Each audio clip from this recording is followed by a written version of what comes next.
Good morning, ladies and gentlemen, boys and girls. Thank you guys so much for tuning in to another episode of All Scoring No Defense, the best sports channel. And on this episode, I'm going to give you guys my picks and predictions for this week's playoff matchups. Let's get into it. Okay, ladies and gentlemen, we have 4 teams remaining, but only 2 teams will advance to Super Bowl 56. In this weekend's matchups, we have the Cincinnati Bengals going up against the Red Hot Kansas City Chiefs, and then we have the Los Angeles Rams going up against the San Francisco 49ers. Okay, let's talk about the Kansas City Chiefs versus the Cincinnati Bengals. Now, me personally, I'm going to be rolling with the Kansas City Chiefs. Look, this offense is high-powered, and we saw this last week. This team scored or was in scoring position with only 13 seconds remaining, and they did that against the #1 ranked defense, and that was the Buffalo Bills. Patrick Mahomes and Andy Reid is a dynamic duo that's this offense is hard to stop. And quite frankly, Kansas City's offense, period, I just don't see I just don't see Cincinnati stopping them. And then Kansas City, the thing with Kansas City is this.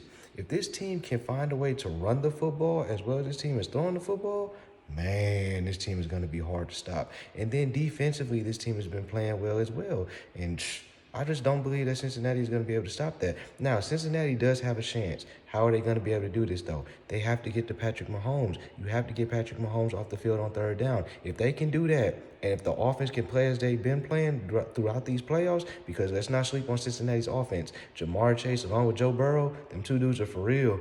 And I think they're going to be good for years to come. But I just believe that this is going to be a little bit too much for them to chew. So me personally, I'm going to take the Kansas City Chiefs in this one.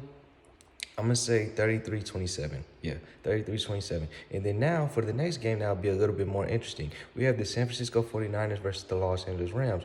Now, why is this game going to be so much more interesting, you ask? Because for some reason, Kyle Shanahan has Sean McVay's number. Why is that? I don't know. We'll just have to wait and see. But with this 49ers team, we've seen throughout these playoffs, they're going to run that football. So the Rams are going to have to be able to stop that if they want to win this game. But in the Rams' defense, this is why you went out there and got a guy such as Von Miller. Von Miller's the type of player when the playoffs and when the pressure is on, that's when he plays his best. Certain players play better in the postseason, and Von Miller is one of those. And then along with Aaron Donald, this Rams defense, I do believe, is equipped to stop the run. Now, offensively, this is why you went out there and got Matthew Stafford for a game just like this. I believe that Matthew Stafford is going to come through this week like he did last week on a last-second drive or on a game-winning drive. So me personally, I'm going to take the Rams in this one. I'm going to say 35. I'm going to say 35-20. No, I'm going to say 35-31. Yep, 35-31 Rams. And that's all for this episode. Thank you guys so much for watching. If you're new to the channel, be sure to subscribe. I do new episodes like this Monday through Friday, and I'm out.